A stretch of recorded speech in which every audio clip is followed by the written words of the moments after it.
திருச்சியில் டாஸ்மாகை மூட வலியுறுத்தி கம்யூனிஸ்ட் கட்சியினர் சாலை மறியல் போராட்டம். தமிழக முதல்வராக விஜய் பொறுப்பேற்ற பிறகு தமிழகம் முழுவதும் பள்ளி மற்றும் கோவில்கள் அருகில் உள்ள 717 டாஸ்மாக் கடைகள் மூடப்படுவதாக அறிவித்தார். ஆனால் பல்வேறு இடங்களில் கடைகள் மூடப்படவில்லை என தொடர்ந்து கம்யூனிஸ்ட் கட்சியினர் பல்வேறு அமைப்புகளும் போராட்டத்தில் ஈடுபட்டு வருகின்றனர்.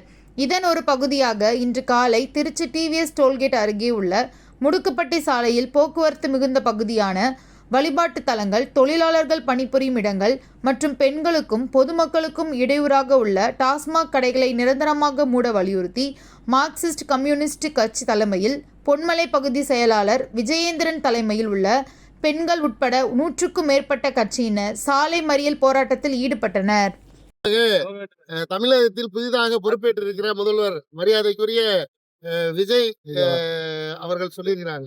அடிப்படையில் 1026 என்ற இந்த கடை 230 என்ற அந்த கடை கிட்டத்தட்ட ரோட் கிட்ட இருக்கு. கடந்த ஒரு வருடத்துல 4 பேர் இந்த ரோட்லயே ஆக்சிடென்ட். கடை எங்கேயும் இல்ல, ரொம்ப அருகாமையில இருக்கு. உயிர் விபத்து என்பது 4 நடந்திருக்கு. அது இல்லாமல் இப்படி நடக்கக்கூடிய இந்த பார் என்பது பொதுமக்கள் போறதுக்கும் அதே போல வாகனங்கள் போறதுக்கும் பக்கத்துல இருக்கிற ஆலயங்களுக்கு செல்றதுக்கும் இங்க இருக்கிற ஜிம் இருக்கு. ஏராளமான 2 wheeler mechanic shop, 4 wheeler mechanic shop, அதே மாதிரி கனரக வண்டிகள் வந்து செல்லக்கூடிய ஏற்பாடு. இங்க இருக்கிற இந்த ரோட்டுக்குள்ள வர்ற ஒயின் ஷாப்பினுடைய வண்டியை நிறுத்தினாங்கன்னா 3 மணி நேரத்துக்கு யாரும் நவர முடியல. அது மட்டும் இல்லாமல் இங்க இருக்கிறவங்க அரைகுறை ஆடையோடு வர்றது, அது இல்லாம வந்து பெண்களுக்கு பல்வேறு விதத்துல தொந்தரவுகள் என்பது தொடர்ந்து வந்துகிட்டே இருக்கு. நம்ம பல தடவை வந்து வலியுறுத்திட்டோம், ஏராளமான பேர் சொல்லிட்டாங்க. இப்படி வந்து நடு ரோட்ல இந்த காலையை வச்சிருக்கிறது என்பது பொருத்தமில்ல. ஊரும் சுற்றி இருக்கிறாங்க.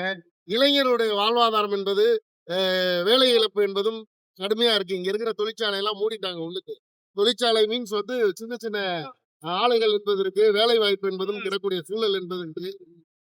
இதோட முக்கியமான விஷயம், இங்க இருக்கிற வர இளைஞர்கள் கடை 12 மணிக்கு திறக்குன்னா காலையில 5 மணில இருந்து இங்க உட்கார்ந்துருக்காங்க. எதுக்கு உட்கார்றாங்கன்னு தெரியல. சுத்தி இருக்கிற பல கடைகள்ல திருட்டு வேற போகுது. திருட்டு என்பது போகுது. இதெல்லாம் கண்டிச்சுதான் நாங்க மறியல் என்பதை அறிவிச்சோம். தாசில்தார் பேச்சுவார்த்தைனாங்க. பேச்சுவார்த்தையில எந்த உடன்பாடுமே இல்ல. மேல சொல்றோம்ன்றாங்க. இப்ப 717 கடைகள்ல இந்த கடை உறுதியாக உண்டு, அதை மூடணும்ன்றதுதான் எங்க போச்சு. சார் அதெல்லாம் ஒண்ணுமே அவங்க சொல்ல சார். Fees stock போட்டேன்னாங்க. இப்ப கூட வந்து பொதுமக்கள் மறியல் பண்றாங்க. மறியல் பண்ணும்போது அவங்க என்ன சொல்லியிருக்காங்கன்னா, நாங்க வந்து தாசில்தாரை வர சொல்றேன்னு இருக்காங்க.